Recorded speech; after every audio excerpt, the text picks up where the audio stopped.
chỉ xong này này anh chụp lâu nó sao chụp à apa tại hồi kia này mà hiện anh chụp lâu này chú nó ăn thiền phim ta chú anh sấy về đi la và khi đó là chúng xuống anh chỉ chú này lâu mà sẽ music đây đi đấy em ăn thiền mà guitar đây ăn thiền mà hay ăn món nào phải chi đây hết thiền đấy em nghe chúng ta phải cái này chúng ta phải ăn thiền đâu à đâu mà khai là thiền về thế tất cả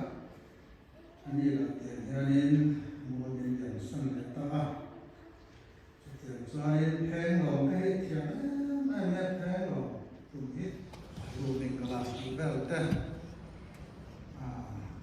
tu pat ra te yana ko thar na sala mi thi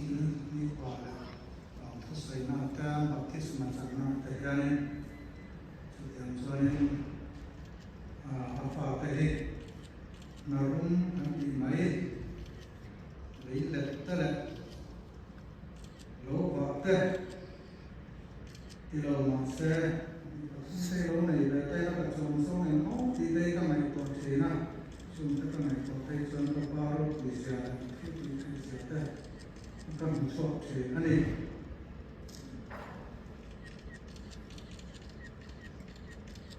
chọn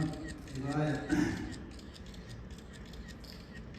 câu phần đây là mình hôm nay tu đây những câu phần nhân vật đây hay là tu đi lệ trưng động đẹp thì em dễ thực hiện là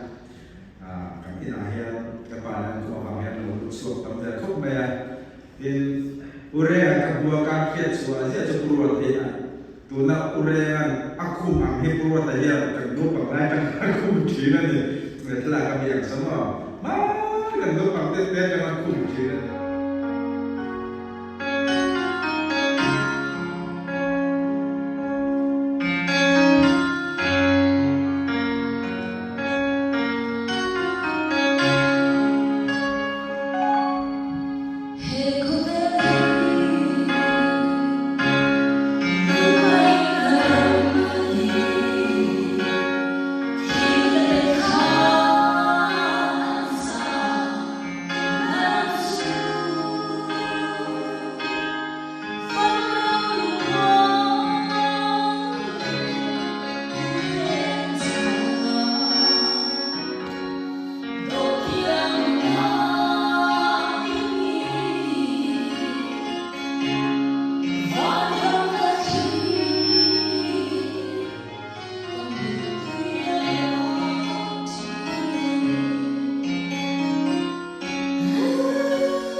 kan sun quy lẽ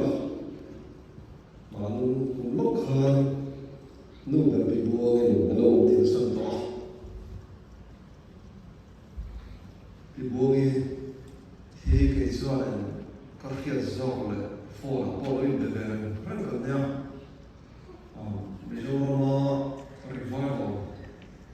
program cái nó cho nên không try anh thì được không cho nên nó sắp đặt là hello trong bằng nó anh cầu cho cô hắn đến lâu gì về nó bị cho nó họ thật cầu nó lên xiên nó có thể nói không tùy ngô vẫn cầu xuống tùy ngô nước của thằng nó cầu hướng mấy anh mà sai thành lộ mà lộ vậy là thế hồi là hiện tu mà cùng tu trong lộ vàng hệ phù sĩ là rồi tập trung